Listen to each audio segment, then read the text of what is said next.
y que está aquí hoy y va a estar con nosotros y hacer las preguntas que tengáis que hacer. Yo la doy la palabra, está con el equipo suyo de la consejería. Consejera, sin más, te dejo la palabra y que nos explique un poco a ver por dónde tenemos que encauzar este tema. En primer lugar, gracias por estar aquí.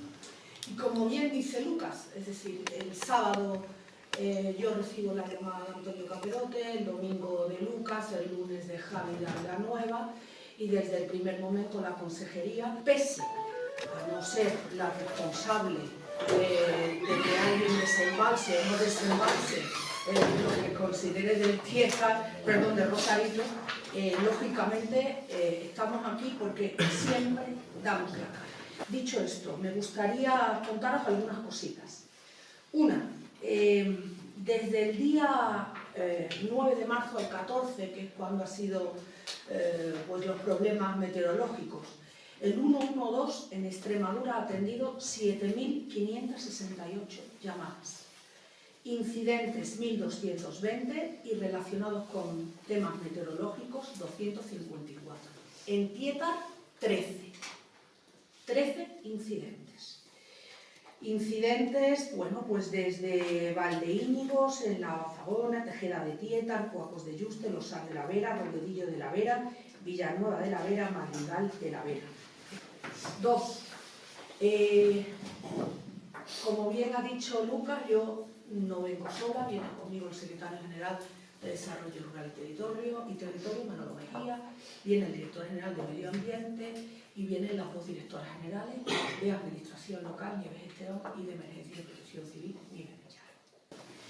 Nosotros, en el momento en que bajan las aguas de todos los lados, los técnicos, que son los que tienen que venir a hacer los informes de valoración del área, vendrán. Y vendrá un equipo compuesto por gente de agricultura y ganadería, gente de regadío, gente de medio ambiente y gente de caminos. Y va a ser ya el cuarto informe de daños que hagamos en esta legislatura.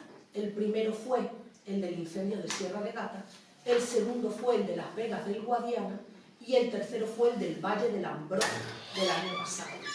Con lo cual el procedimiento es el mismo, es decir, los ayuntamientos reciben nombre y apellidos, DNI, polígono y parcela y teléfono móvil del agricultor o agricultora o propietario que presuntamente tenga daños, se le pasa a la mancomunidad y la mancomunidad lo vuelca a la consejería. Y automáticamente con esos datos vienen los técnicos, que son los que tienen que venir. Cuando ese informe esté hecho, técnicamente, se pasa a la mancomunidad, se cuelga en la página web de la consejería, se pasa a las organizaciones agrarias para todas las alegaciones, aportaciones que haya que hacer y, a partir de ahí, se envía, en este caso, como solo está afectada la provincia de Cáceres, a la subdelegación del gobierno de la provincia de Cáceres, a la delegación del gobierno de Extremadura y, en este caso en concreto, también se enviará a la Confederación Hidrográfica del Tajo. Pero no es la Junta ni quien declara zonas catastróficas que no existe, que quede claro, y vamos a ver si todos nos ubicamos a lo que hablamos.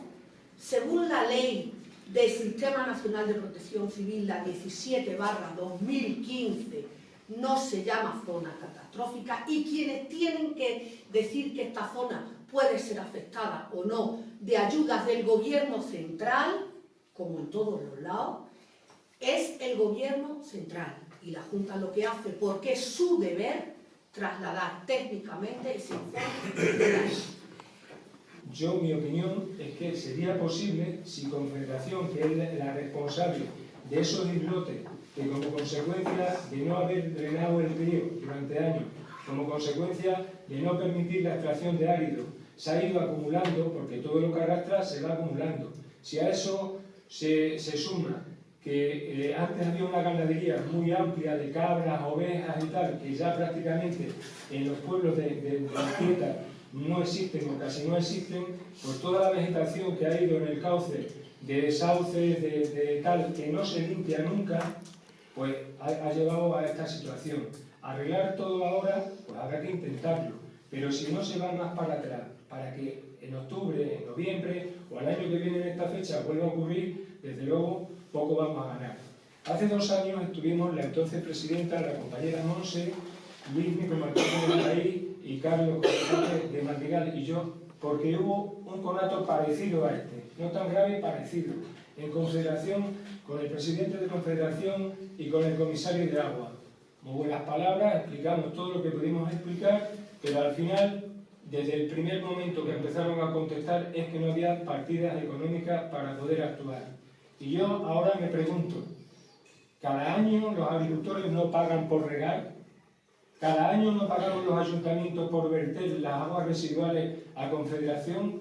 Pues tendrán que utilizar esos presupuestos para revertir otra vez en aquellos que generan esos ingresos. Dicho todo esto, luego el Estado o quien corresponda tendrá que tener partidas para, ante una excepcionalidad como es esto, tener que actuar. Y yo no quiero decir que esto no sea política, vamos a ver, esto es política como todas las cosas que afectan a los ciudadanos. Otra cosa es que se pretende hacer política y empezamos a lanzar balones fuera. Todos podemos entender que los problemas no son ni de izquierdas ni de derechas, sino de los ciudadanos, que hay que atender a todos. Y que yo lo primero que veo, la consejera se la llamo muy bien, está aquí ya, y de la Confederación, que realmente son los culpables, porque son los que desembalsan y han desembalsado sin ton ni son y sin avisar. Claro, por lo menos hablo por mí, a mí las únicas cartas que me llegan de Confederación son todo sanciones y todo de dar por culo, hablando en plata, otra cosa buena de la Confederación a mí no me llega absolutamente nada. Entonces, bueno, que yo creo que debería haberse dignado venir aquí algún técnico de la Confederación, o sea, hombre, por ahí tenemos uno que va de agua, comisario de agua, quien sea, pues que venga y que diga algo, ¿no? Para explicar, si a lo mejor pues lo han hecho bien, pero que si había un peligro inminente, como estáis hablando, pues tendría que desembalsar sí o sí, pero verdad que no han avisado por nada. Y yo lo digo eso, que la Confederación debería de haber informado, que para eso tiene por aquí a los que vienen a poner las sanciones, a controlar las aguas, pues que hagan otra cosita, además de poner sanciones, pues proteger las vidas humanas, que a lo mejor habría hecho falta, no ha pasado nada, gracias a Dios, no ha pasado nada, pero daños materiales, pues sí, son cuantiosos.